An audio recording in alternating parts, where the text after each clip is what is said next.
Radio Latitude, les messages de soutien se multiplient. Save Latitude, Save the World. La Fanny, non mais c'est du délire, je n'écoute que cette radio, je deviens quoi si elle est supprimée? Il faut absolument agir. En tout cas, battez-vous les auditeurs fidèles, faites-vous entendre pour sauver votre radio, courage à vous. Afin de financer son évolution, la radio devrait dissoudre sa structure associative pour devenir une station commerciale. Cela nécessite l'abandon de la fréquence sans garantie de l'obtenir à nouveau. Ça nous oblige à restituer notre fréquence au CSA. On prend le risque de perdre la fréquence, donc de fermer la radio définitivement. Tu laisses un message sur le répondeur et on le diffuse à l'antenne entre 7h et 10h. Méline, 22 ans, Maximilien, Franck, 43 ans et Vivien, un auditeur de la Marne. Il habite à Châlons en Champagne et il fête aujourd'hui son birthday. Bon anniversaire à vous toutes et vous tous. Problème, depuis 2008, toutes les demandes de fréquences supplémentaires ou d'avenants auprès du CSA ont été rejetées. Du coup, le doute plane sur l'obtention de l'accord du CSA pour l'usage d'une fréquence avec un statut commercial.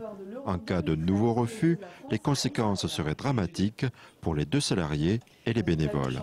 Mais il n'y a plus de radio. C'est aussi simple que ça. Pour l'instant, penser à lutter pour garder notre radio en vie avant de penser à chercher un autre travail. Dans l'attente, les auditeurs alertent les autres médias et diffusent des messages sur les risques de voir la radio disparaître. Ça crée le buzz quand même.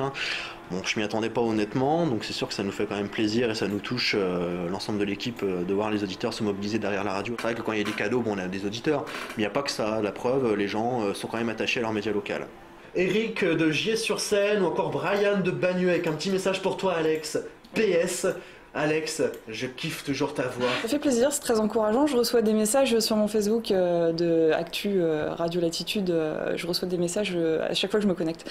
Donc ça peut être même à minuit. Les auditeurs sont fans. C'est assez surprenant. On ne se rend pas compte à quel point les gens peuvent avoir l'impression de vous connaître. Ils apprécient de nous avoir le matin dans leur petite radio, à la voiture, le boulot, en train de se laver les dents. Voilà, on fait partie de leur vie au quotidien. Donc c'est un peu une relation très intime en fait avec les auditeurs. Les auditeurs devront patienter jusqu'en mai-juin 2012, période durant laquelle le CSA aura édité ses autorisations.